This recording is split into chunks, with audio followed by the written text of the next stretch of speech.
जीवमजीवं ध्रुवं जिणवर्वसेणुजेणुर्दिष्टं गोविन्दविन्दवन्दं वन्दे तं सुभदो शिरसा। सम्यक दर्शन के 8 अंगों का प्रतिपादन चल रहा था। आता है वात्सल्य अंग। अथ वात्सल्य अभिधानम सप्तम अंगम प्रतिपादयति। अब जो 7वां अंग है उसका नाम वात्सल्य अंग कहलाता है। क्या होता है उसके बारे में आगे कहते हैं। बाह्याभ्यंतर रत्नत्रय आधारे चतुर्विध संगे वत्से धेनुवत पंचेन्द्रिय विषय निमित्तम पुत्र कलत्र सुवर्णादि स्नेह वदवा यदकृत्रिम स्नेह करणम तद व्यवहारेण वात्सल्यम मंडिते। यह वात्सल्य अंग भी 2 प्रकार से है। व्यवहार से भी वात्सल्य अंग होता है और निश्चय से भी होता है। तो व्यवहार से वात्सल्य अंग क्या कहलाता है? जो पर के साथ किया जाता है वात्सल्य भाव वो व्यवहार से होता है, और जो स्वयं में किया जाता है वो निश्चय से होता है। तो पर में भी वात्सल्य भाव जो रखा जाता है वह चतुर्विध संग में रखा जाता है। 4 प्रकार का जो संग है उस संग में यह वात्सल्य भाव रखना। और वह संग कैसा होता है? एक आधार होता है वो संग। किसका? बाह्य और अभ्यंतर रत्नत्रय को पालन करने का एक आधार होता है। तो रत्नत्रय का जो आधारभूत चतुर्विध संग है उसमें अकृत्रिम स्नेह करणम, यानी जो स्नेह भाव हो वो अकृत्रिम हो। अकृत्रिम का मतलब बनावटी ना हो। एक सहज स्नेह भाव करना, सहज स्नेह भाव होना, ये वात्सल्य भाव कहलाता है ना।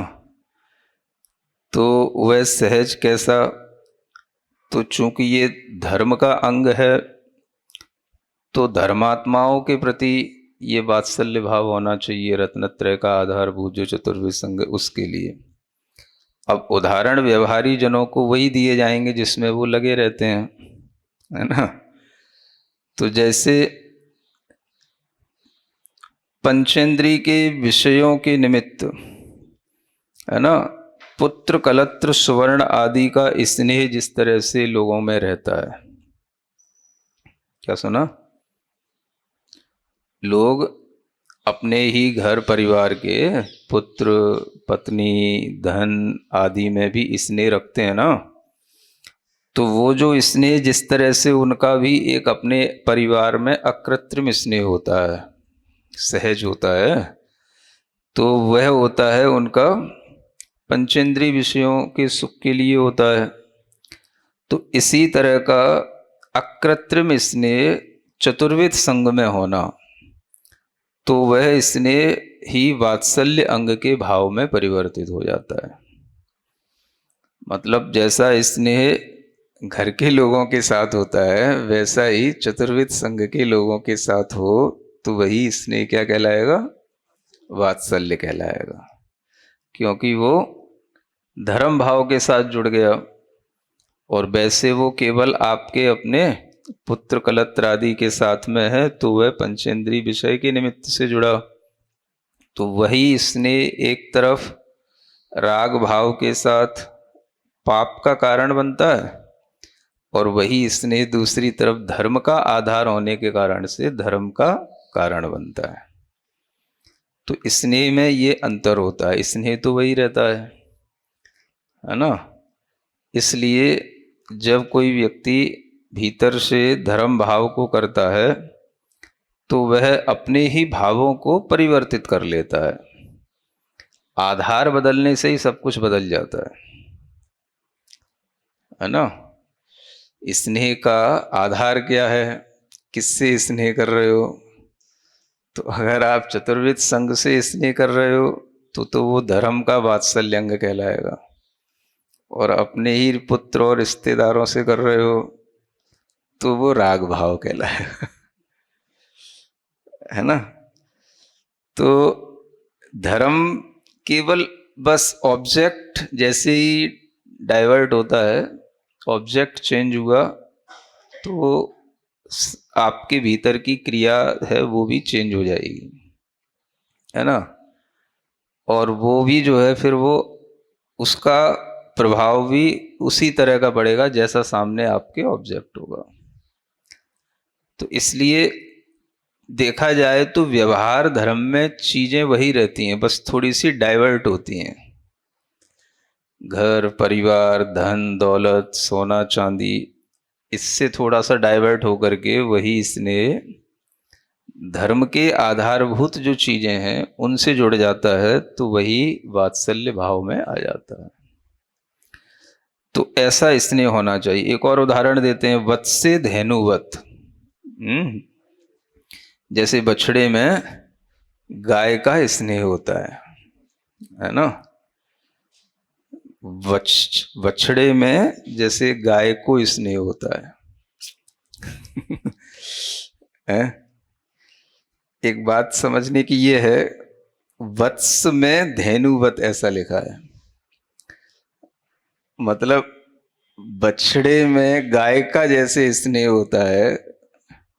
इसका मतलब ये है कि हाँ, अधिकरण वत्स है, आधार वत्स है, तो बछड़े का गाय में स्नेह नहीं होता। अगर वो भी देखेंगे तो उससे भी ज्यादा स्नेह गाय का बछड़े में होता है ना। है हाँ हाँ। तो बछड़े को गाय जो है किसी भी तरह से मतलब दूर नहीं करती, है ना। ऐसा उसका गाय का बछड़े में स्नेह रहता है और वो उसको अपने आसपास ही देखना चाहती है ना।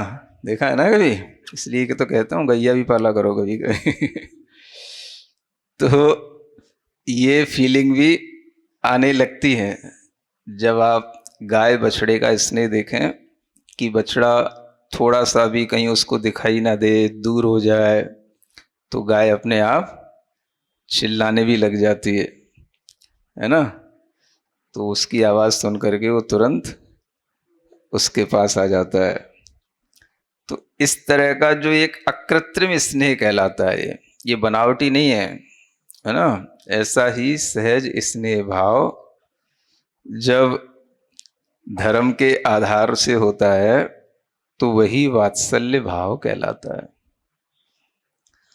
तो ये अच्छा भाव है जिससे आपके अंदर एक धर्म भी होता है और एक मानसिक प्रसन्नता भी बनी रहती है इस वात्सल्य भाव के कारण से। तो इस तरह का जो धर्म है इसी को व्यवहार से वात्सल्य भाव कहा जाता है। तत्र च, अब इसमें वही प्रसिद्ध उदाहरण जो है उसी को बता रहे हैं। हस्तिनागपुराधिपति पद्मराज संबंधिना बली नाम दुष्ट मंत्रिणा निश्चय व्यवहार रत्नत्रय आराधक अकंपन आचार्य प्रवृत्ति सप्तशत यति नाम उपसर्गे क्रियमाणे सती विष्णु कुमार नामना निश्चय व्यवहार मोक्ष मार्ग आराधक परम यतिना विकुर्वण रिद्धि प्रभावेण वामन रूपम कृत्वा बली मंत्री पार्श्वे पादत्रय प्रमाण भूमि प्रार्थनम कृत्वा पश्चादेक पादो मेरु मस्तके दत्तो द्वितीयो मानुषोत्तरे पर्वते तृतीय पादस्य अवकाशो नास्ति इति, है ना। तो ये कथा तो आपने सुनी रखी है, रक्षाबंधन के पर्व की कथा है। हस्तिनागपुर का अधिपति पद्म राजा था और बलि नाम का उसका दुष्ट मंत्री था। उसके द्वारा अकंपन आचार्य आदि 700 यतियों पर उपसर्ग किया गया, जो सभी निश्चय व्यवहार रत्नत्रय के आराधक थे। और जब वह उपसर्ग हुआ तो विष्णु कुमार नाम के ये निश्चय व्यवहार मोक्ष मार्ग के आराधक ये भी थे। ये परम यति, इनके द्वारा जिनको विक्रिया रिद्धि का प्रभाव प्राप्त था, ऐसे वो आए और उन्होंने वामन रूप बना करके, है ना, इसमें लिखा है वामन का रूप बना करके, है ना। इस विषय में दो अभिप्राय आते हैं, कहीं कहीं सीधा सीधा भी लिखा रहता है बिना वामन का रूप बनाए भी, और कहीं कहीं ऐसा भी होता है। तो वामन का रूप बना करके वो बलि मंत्री के पास में गए और वहाँ पर 3 पद प्रमाण भूमि की उन्होंने प्रार्थना की। तो उसने भी ये छोटी सी प्रार्थना समझ करके हाँ कर दी। तो फिर उन्होंने 1 पद बढ़ाया तो वो मेरू के मस्तक पे लगा। फिर उन्होंने दूसरा पैर फैलाया तो मानसोत्तर पर्वत पे लगा। तीसरे पद के लिए कहीं अवकाश ही नहीं था। इस प्रकार के वचनों के छल से, वचनच्छलेन मुनि वात्सल्य निमित्तम बलि मंत्री बद्ध, इस तरह से मुनि के वात्सल्य के निमित्त से वह बलि मंत्री बांध लिया गया। इति एका तावद आगम प्रसिद्धा कथा। ये एक कथा तो आगम में प्रसिद्ध है ही है। अब द्वितीया च, अब दूसरी कथा भी आपको बताते हैं, है ना। एक से भी अधिक कथाएं होती हैं, उनको उसी तरह से देख करके कलेक्ट किया करो।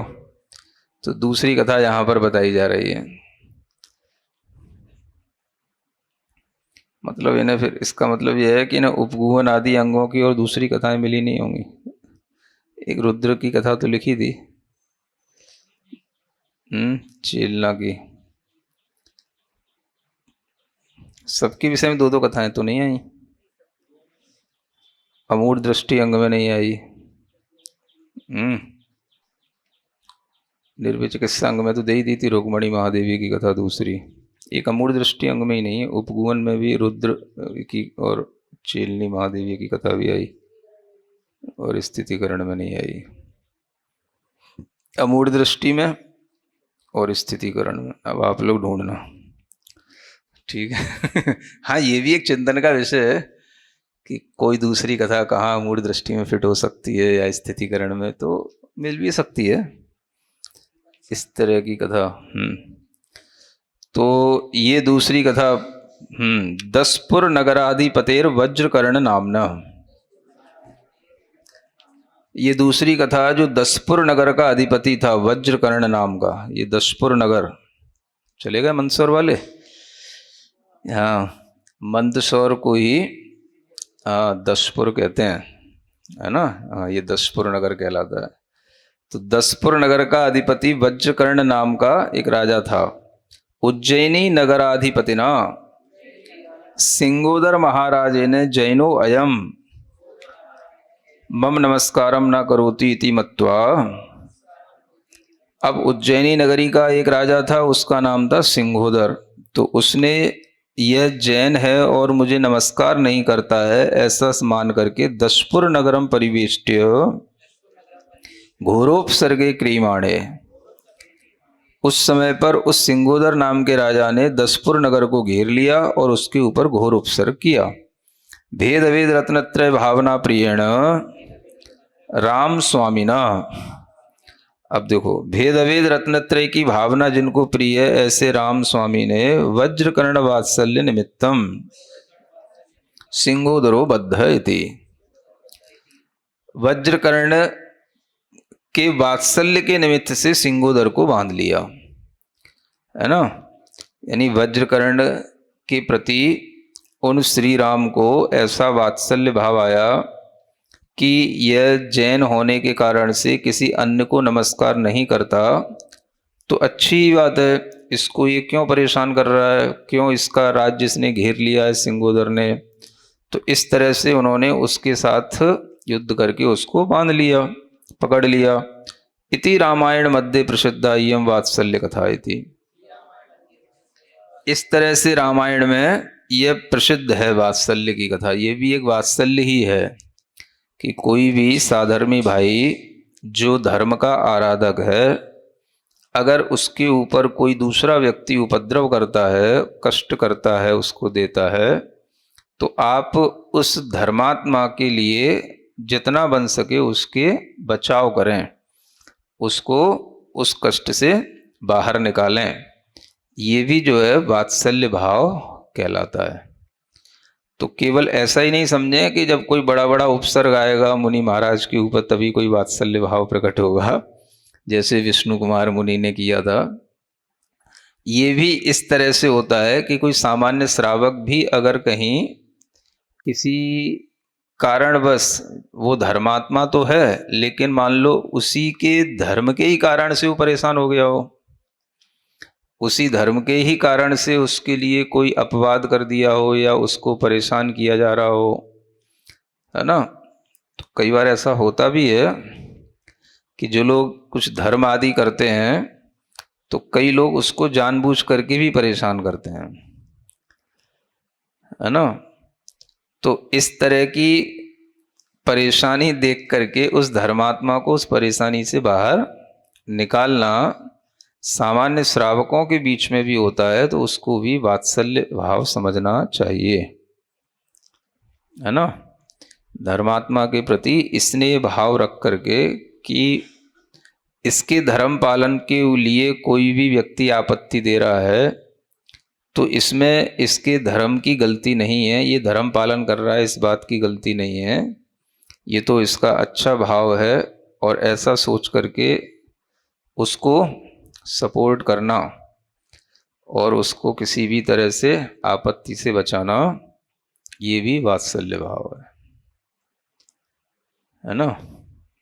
तो इस तरह की भी कथाएं ये बताती हैं कि केवल मुनि महाराज से ही संबंधित ये सभी अंगों का पालन होता है ऐसा नहीं है, गृहस्थ भी जो धर्म भाव रखते हैं उनका भी आपस में इस तरह से वात्सल्य भाव चलता है, होना चाहिए।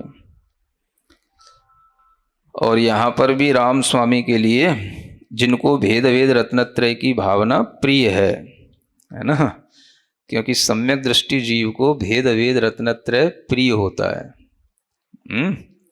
नई ढाला की चौथी ढाल पढ़ेंगे आप तो आपको समझ आएगा।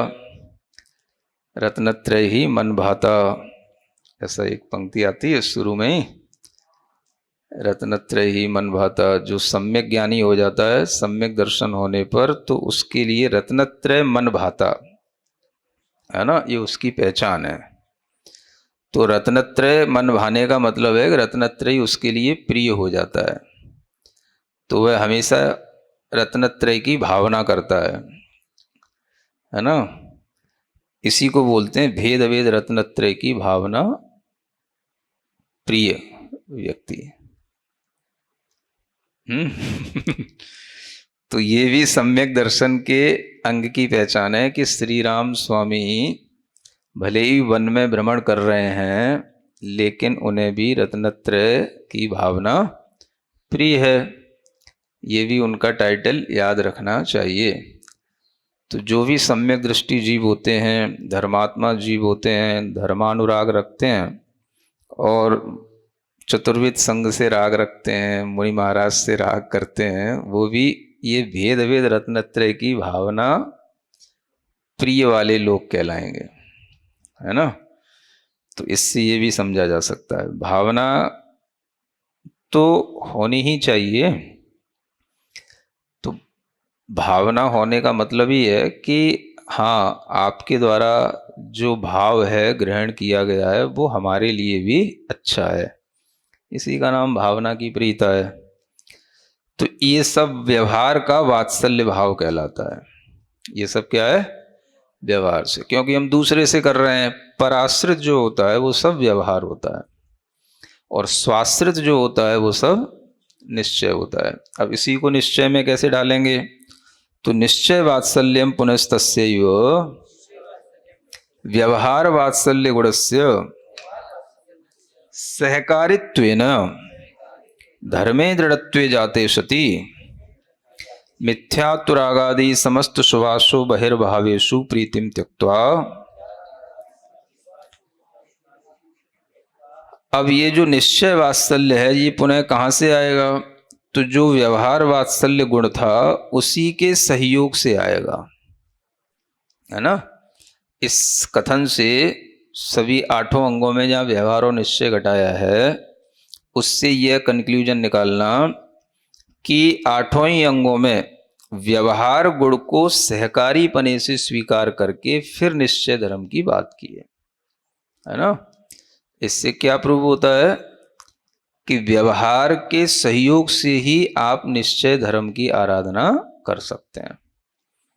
यानी अगर आपका व्यवहार में धर्म भाव नहीं है तो निश्चय में धर्म भाव नहीं आता। अगर ये कॉन्सेप्ट थोड़ा सा बच्चों को सिखाया जाए, बताया जाए, तो इससे बच्चों के दिमाग में जो एक भाव आता है कि मैं तो हमेशा अच्छा भाव रखते हैं और रखती हूँ मुझे तो कोई धर्म करने की ज़रूरत है नहीं है, मैं तो धर्म का भाव हमेशा बनाए रखती हूँ, ऐसा जो बच्चे कहते हैं, तो उन्हें बताया जा सकता है कि स्वयं धर्म का जो भाव आएगा वो निश्चय भाव है आपका। और निश्चय भाव व्यवहार में जब तक आप धर्म नहीं करेंगे तब तक स्वयं निश्चय भाव नहीं आएगा, है ना। व्यवहार से ही निश्चय आता है। तो आप पहले कहीं दूसरी जगह पर जाकर के अच्छा भाव करें, फिर उस अच्छे भाव से आपके अंदर अपने आप भीतर से निश्चय में अच्छा भाव आएगा। इससे ये कंक्लूजन निकालना चाहिए। यानी व्यवहार से जब आप धर्म करेंगे तब आप निश्चय से धर्म कर पाएंगे। आपका ऐसा कहना कि हमारे अंदर तो अच्छे भाव हैं, हम तो धर्म कर ही रहे हैं, हमें कोई धर्म नहीं करना, हमें कुछ बाहर से कुछ नहीं करना, तो ये तब तक पॉसिबल नहीं जब तक कि आप व्यवहार से कोई अच्छा धर्म का कार्य न करें। माने पर के आश्रित जो व्यवहार धर्म जब होगा तभी आप स्व आश्रित निश्चय धर्म में अच्छे से आ पाएंगे। इससे ये पॉइंट क्लियर होता है ना। व्यवहार के सहयोग से ही निश्चय भाव आता है। जब आप दूसरे के लिए अच्छा भाव करेंगे, अच्छा सोचेंगे, तो फिर आपको आंख बंद करते ही अपने लिए भी अच्छा लगेगा। और जब आप दूसरे से कुछ बिगाड़ के आएंगे तो आंख बंद करके आपको भीतर भी सब बिगड़ा हुआ दिखाई देगा। तो इसीलिए कभी भी व्यवहार में जाकर के धर्म किया जाता है तो वह अपने भावों की अच्छाई के लिए किया जाता है।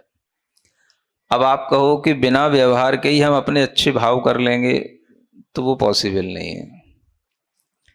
इसलिए व्यवहार से जब आप कभी तीर्थ स्थान पर जाते हैं, मंदिर में जाते हैं, है ना, कोई भी गुरुओं के पास जाते हैं, तो ये आपके लिए ये व्यवहार का भाव फिर आपको निश्चय में आने में सहयोगी बनता है। निश्चय का मतलब स्वयं में आपको अपने आप अच्छी फीलिंग आएगी, यही आपका निश्चय भाव है।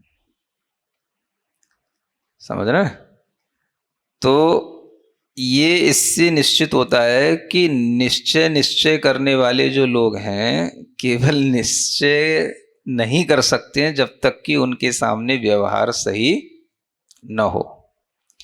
यानी कि अगर आपका व्यवहार से गुरुओं के प्रति श्रद्धा नहीं है तो आप निश्चय से गुरुओं के प्रति कभी श्रद्धा नहीं ला सकते। ये भी इसी बात से प्रूव हो जाता है ना। व्यवहार से आप सामने यतियों को, मुनियों को, गुरुओं को देख करके अगर आप विनय आदर का भाव नहीं लाते तो निश्चय से आप कहोगे नहीं, हम तो सबकी विनय करते हैं, हम तो सबका आदर करते हैं, या हमको तो गुरुओं के प्रति बहुत श्रद्धा है, निर्ग्रंथों का मार्ग क्या बोलते हो, प्राणों से भी प्यारा है, वाह वाह, है ना। और निर्ग्रंथ सामने आ जाएं तो प्राण से निकल जाते हैं है ना। तो ये जो है ये सब बनावटी चीजें हैं। अकृत्रिम स्नेह नहीं है ये, है ना, ये अकृत्रिम भाव नहीं है। ये सब जो गाते हो ये सब बनावटी है ना। तो ऐसा भाव जो होगा वो न व्यवहार से है न फिर निश्चय से है, क्योंकि व्यवहार से ही जब आपके लिए सामने अच्छा भाव नहीं आ रहा है तो निश्चय में आपको उनके प्रति अच्छा भाव आएगा ही कैसे। तो ये सब जो बनावटीपना है ये छल है, ये अपने हित में नहीं होता, है ना। इसलिए ये बहुत अच्छी बात है जो हर अंग में लास्ट में कही जा रही है कि व्यवहार गुण के सहकारी पने के साथ, व्यवहार गुण का सहयोग लेकर के फिर आप निश्चय धर्म में आए। केवल आप निश्चय धर्म करेंगे और व्यवहार में उल्टे चलेंगे तो कोई निश्चय आपको नहीं हो सकता। ये बहुत अच्छे चीजें हैं, इन्हें ग्रहण करना चाहिए। माने हमारे निश्चय भाव के लिए व्यवहार में भी वात्सल्य होना जरूरी है, इसके बिना नहीं होगा। तो इसलिए यहाँ पर कहा जा रहा है कि जो व्यवहार गुण के सहयोग से धर्म में दृढ़ हो जाता है ना, पहले व्यवहार धर्म में दृढ़ हो तब आपको निश्चय धर्म में दृढ़ता आएगी। समझ रहे हैं ना। तो पहले व्यवहार से ही क्रियाएं की जाती हैं, व्यवहार से ही अंगों का पालन किया जाता है। निश्चय अंगों का पालन तो बहुत उसकी दृढ़ता पर होने पर होगा, है ना। व्यवहार से मूल गुणों का पालन, व्यवहार से व्रतों का पालन, व्यवहार से धर्म का पालन जब आप सही उचित ढंग से करेंगे तो आपको शुद्धोपयोग की, शुभोपयोग की, निश्चय रूप जो धर्म है इसकी भूमिका बनेगी। हाँ, सभी आवश्यक आदि कार्यों में व्यवहार की क्रियाओं को अगर व्रती सही ढंग से करते हैं तो उनका स्वाश्रित जो भाव है निश्चय में, सामायिक का भाव, वो सहज बन जाता है। और अगर आप व्यवहार की क्रियाओं में प्रमाद करेंगे तो निश्चय में भी आप प्रमादी बन जाएंगे, है ना। तो इस नियम को हर जगह समझें। व्यवहार से जो व्रत पालन किए जाते हैं वो भी निश्चय विशुद्धि के लिए, निश्चय में अपने आत्म गुणों की विशुद्धि के लिए कारण बनेंगे। तो इस तरह से ये व्यवहार और निश्चय का जो संबंध है ये हर जगह लगाना चाहिए, है ना। इसलिए व्यवहार की क्रियाओं की भी मुख्यता है, व्यवहार धर्म की भी मुख्यता है, उसी के सहकारीपन से आप निश्चय में आ पाएंगे। तो जब तक बाहर की सभी आवश्यक आदि क्रियाओं में विशुद्धि नहीं बनेगी तो आपकी सामायिक आदि में भी विशुद्धि नहीं बनेगी। इसलिए यह जो बाहर का जितना अच्छा धर्म में दृढ़ भाव रहता है, अंतरंग में भी वो दृढ़ भाव उतना ही अच्छा आ जाता है। इसलिए लिखा है धर्मे दृढ़त्वे जाते सती, है ना। इसके सहकारीपन के साथ में जो धर्म में दृढ़पना आ जाता है तो फिर क्या होगा, फिर मिथ्यात्व हैं, राग आदि हैं, शुभ अशुभ जितने भी बाहर के भाव हैं उनमें वो प्रीति को छोड़ करके, यानी बाहर के जो भी भाव हैं उनको फिर वह आसानी से छोड़ देता है। जब वो स्वाश्रित होता है, सामायिक आदि में होता है, तो बाहर के सभी शुभ अशुभ संकल्प उसके आसानी से छूट जाते हैं और उनको छोड़ करके फिर क्या करता है, रागादि विकल्प उपाधि रहित परम स्वास्थ्य संवित्ति संजात सदानंदैक लक्षण सुखामृत रसास्वादम प्रति प्रीतिकरणम एव इति सप्तमांगम व्याख्यातम। इस तरह से फिर वह परम स्वास्थ्य का संवेदन करता है। किसका? परम स्वास्थ्य का संवेदन। शारीरिक स्वास्थ्य का संवेदन नहीं, परम स्वास्थ्य माने आत्मिक स्वास्थ्य का संवेदन करता है। वह आत्मिक स्वास्थ्य कैसा होता है, जिसमें किसी भी तरह के कोई भी विकल्प राग आदि संबंधी नहीं रहते हैं। और फिर ऐसे स्वास्थ्य का जब संवेदन होगा तब उसको उत्पन्न होगा सदा आनंद जिसका लक्षण है, ऐसे सुखामृत का रसास्वादन वो करेगा। अमृत का रसास्वादन ये आज भी होता है। अमृत और कहीं नहीं मिलेगा, बाहर कहीं अमृत नहीं मिलेगा देखने को, अमृत कैसा होता है। लेकिन भीतर आप जब अपना परम स्वास्थ्य का संवेदन करेंगे तो उससे जो उत्पन्न होगा आनंद, वही आपके लिए परम अमृत कहलाएगा। उसका रसास्वादन के प्रति जब आपके अंदर प्रीति उत्पन्न हो जाती है तो वही फिर निश्चय से वात्सल्य भाव कहलाने लग जाता है। इस तरह से सप्तम अंग व्याख्यात इसका व्याख्यान हो गया। यानी निश्चय से अपने निजामृत रसास्वादन का भाव रखना है और उसी के प्रति एक प्रीति उत्पन्न हो जाना कि हाँ हमें इसी का रसास्वादन करना है, ये निश्चय से वात्सल्य कहलाएगा। तो ये व्यवहार के वात्सल्य के सहयोग से निश्चय का वात्सल्य भाव इस तरह से बनता है। तो रत्रकंड, श्रावकाचार आदि जो ग्रंथ हैं उनमें व्यवहार से वात्सल्य भाव सिखाया जाता है और समयसार आदि जो ग्रंथ हैं उनमें निश्चय से वात्सल्य भाव बताया जाता है। तो ये दोनों का संयोग इसी तरह से बनता है। पहले आप श्रावकाचार के भावों के साथ जुड़ें, व्यवहार के भावों को समझें और फिर जो है निश्चय भाव में आएंगे तो समयसार में आएंगे। तो और यही प्रक्रिया है व्यवहार से निश्चय में आने की, है ना। तो लोग आजकल उल्टे चलते हैं। व्यवहार से निश्चय नहीं होता, निश्चय से व्यवहार करते हैं। ऐसी उल्टी पट्टियां चल रही हैं, उनको भी बहुत बहुत शुभकामनाएं। हाँ हाँ, क्या कर